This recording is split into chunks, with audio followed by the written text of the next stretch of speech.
Hello students, this is Vaishali Gupta. Welcome to I can. जैसे कि मैंने आपको कहा था पिछली वीडियो में कि मैं बाकी चैप्टर्स के जो एमसीक्यू हैं वो जल्दी अपलोड कर दूँगी।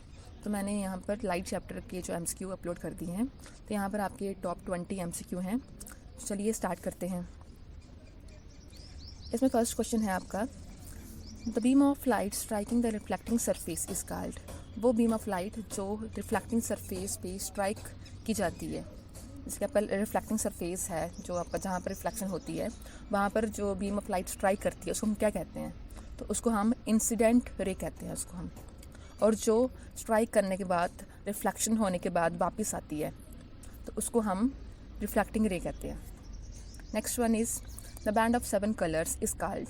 7 कलर्स का बैंड है, 7 कलर्स जो रेनबो में मतलब वाइट लाइट में जो 7 कलर्स पाए जाते हैं इसको हम बिवगियर कहते हैं। तो उसके 7 कलर्स के बैंड को हम क्या कहते हैं? तो उसको हम स्पेक्ट्रम कहते हैं। बी पार्ट इसका आंसर है। नेक्स्ट वन, बिवगियर स्टैंड्स फॉर, जो ये आपके 7 कलर्स का जो मतलब बैंड है जिसको हम बिवगियर कहते हैं। तो इसमें जो कलर्स होते हैं वो कौन कौन से कलर्स होते हैं? तो पहला है यहाँ पर वी। तो वी से वॉयलेट होता है, फिर आई से इंडिगो, बी से ब्लू, फिर जी से ग्रीन, येलो, ऑरेंज, रेड। तो इसमें आपका जो सही ऑप्शन है वो है आपका B.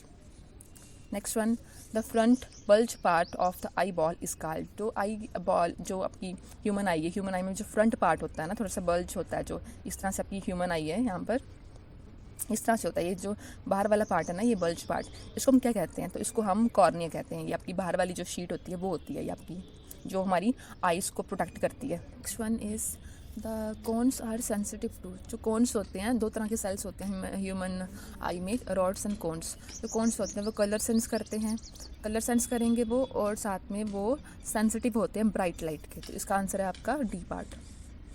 Next one, according to law of reflection. जो रिफ्लेक्शन है वो उसने मतलब वो 2 लॉ देता है। तो फर्स्ट लॉ है लॉ ऐसे कि आपका है, तो फर्स्ट लॉ आपका कहता है कि जो एंगल ऑफ इंसिडेंस होता है, angle of incidence is equals to angle of reflection.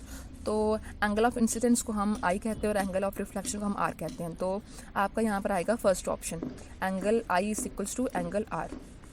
Next one, name the type of mirror used as a rear view mirror. जैसे कि हमारी जो व्हीकल होते हैं उसमें जो मिरर लगे होते हैं, जैसे हम जो पीछे वाला जो मतलब एरिया है वो हम देख सकते हैं आराम से। तो वो जो मिरर लगे होते हैं वो कौन से मिरर होते हैं, किस तरह के मिरर होते हैं वो? क्या वो प्लेन मिरर होते हैं, कनकेव होते हैं, कन्वेक्स होते हैं? इनमें से यहाँ सारे इसी तरह के होते हैं। तो इसका आंसर है आपका कि वो आपके कन्वेक्स मिरर होते हैं। सो सी पार्ट इसका आंसर है। Next one, which type of mirror used by dentist. तो डेंटिस्ट द्वारा जो छोटे छोटे मिरर होते हैं हमारे दांत में जो लगाते हैं, ठीक है ना, मतलब जो भी हमारे ऑपरेट करने के लिए, तो वहाँ पर जो मिरर वो मिरर यूज़ करते हैं तो वो कौन से मिरर होते हैं? तो वो आपके आते हैं concave mirror. Next, 9th, visually impaired people can read and right using. जो लोग मतलब ब्लाइंड होते हैं या वो देख नहीं पाते हैं, ठीक है, तो उनके लिए कुछ स्पेशल तरह की मतलब टेक्निक बनाई होती है कि हाँ वो भी लोग जो है वो पढ़ सकें, लिख सकें वो। तो उसके लिए तो वो क्या मतलब क्या चीज़ वो यूज़ कर सकते हैं जिससे वो अपना काम जो है पढ़ने लिखने का वो कर सकें? तो उसकी उनके लिए बनाया था एक ब्रेल सिस्टम। ब्रेल सिस्टम था एक ब्रेल, लुइस ब्रेल ने ये दिया था। तो इसमें बहुत सारे करैक्टर्स होते हैं, डॉट्स होते हैं, थोड़े बल्ज होते हैं, वो मतलब उनको हम टच कर सकते हैं, टच करके हम उनको सेंस कर सकते हैं कि हाँ हम उनको फील कर सकते हैं उनको। तो इस तरह से उसने मतलब वहाँ पर डॉट्स वगैरह दिए थे, तो उनको टच करके कोई भी ब्लाइंड इंसान है तो वो पढ़ सकता है। Next one, what is the angle of incidence of ray if the reflected ray is at the angle of 90 degree to the incident ray। तो उन्होंने पूछा है कि एंगल ऑफ इंसिडेंस कितना होगा अगर आपका जो रिफ्लेक्टेड रे है और इंसिडेंट रे है अगर वो 90 डिग्री पे है। मतलब कि इन्होंने हमें गिवन दिया है कि जो एंगल आई है plus angle R is equals to 90 degree. ये 90 डिग्री है, ठीक है। हमें पता है कि ये चीज़ की मतलब जो एंगल आई होता है वो एंगल आर के इक्वल होता है।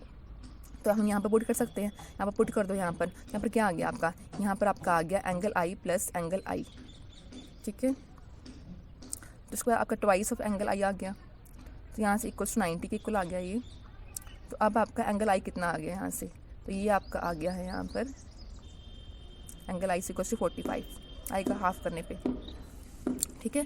तो आपका यहाँ पर आंसर आएगा 45 degree. Next one, the splitting of white light into its 7 constituent colours is called. जो वाइट लाइट है अगर वो मतलब स्प्लिट होके अपने जो 7 कलर्स हैं उनमें अगर मतलब अपने 7 कलर्स जो हैं वो शो करती है तो उसको हम क्या कहते हैं, तो उसको हम डिस्पर्जन कहते हैं। Option number D. Next one, the defect due to which a person is not able to see the distant objects clearly. ऐसा कौन सा डिफेक्ट होता है आंखों का जिसमें जो भी पर्सन है वो दूर की चीज़ें देख नहीं पाता, तो इसको हम मायोपिया कहते हैं। और जो डिफेक्ट जिसमें कोई भी इंसान अगर पास की चीज़ें ना देख पाए तो उसको हम हाइपरमेट्रोपिया कहते हैं। और अगर कोई भी इंसान अगर वो दोनों की मतलब दूर की और पास की दोनों जो मतलब विजन है अगर वो ना मतलब कर पाए, ठीक है, तो उसको हम प्रेस बायोपिया कहते हैं। और जो ओल्ड एज में होता है, ओल्ड एज में जो मतलब लोगों को ना मोतियाबिंद हो जाता है तो उसको हम कैटरैक्ट कहते हैं, ठीक है। तो लेकिन इसका यहाँ पर उन्होंने पूछा यहाँ पर डिस्टेंट ऑब्जेक्ट्स क्लियरली, तो इसका आंसर आपका इसका आंसर आएगा यहाँ पर मायोपिया, ए पार्ट, ठीक है। Next one is the amount of light entering the I is control by. जो भी अमाउंट जो हमारी आंखों में जो लाइट आती है बाहर से, ठीक है, तो उसको कौन कंट्रोल करता है कि हमारी आंखों में कितनी लाइट आएगी कितनी नहीं, तो उसको कंट्रोल करता है iris, C part. Next one is myopia. आपने पढ़ा पीछे कि मायोपिया जो है एक डिफेक्ट है तो उसको हम किससे करेक्ट कर सकते हैं, मतलब जैसे कि डॉक्टर्स वगैरह होते हैं, ठीक है, तो वो प्रेस्क्राइब करते हैं कि आपको इस तरह की स्पेक्स लगानी चाहिए। तो मायोपिया वाले पेशेंट के लिए वो कौन सा लेंस है वो जो प्रेस्क्राइब करते हैं, तो उनके लिए आपका होता है यहाँ पर कनकेव लेंस, ये part. Next one, the light enters I through. जो लाइट है हमारी आंखों में तो वो कहाँ से एंटर करती है, तो अगर लाइट है बाहर तो अगर हमारी जो लाइट आंखों में एंटर कर रही है तो वो एंटर तो जो फ्रंट पार्ट है हमारा जो बल्ज पार्ट है तो वहीं से एंटर करेगी ना लाइट। तो वो पार्ट क्या होता है, वो उस पार्ट को हम कॉर्निया कहते हैं, तो मतलब कि लाइट जो है वो कॉर्निया से एंटर करेगी, तो बाहर वाला पार्ट तो वही होता है।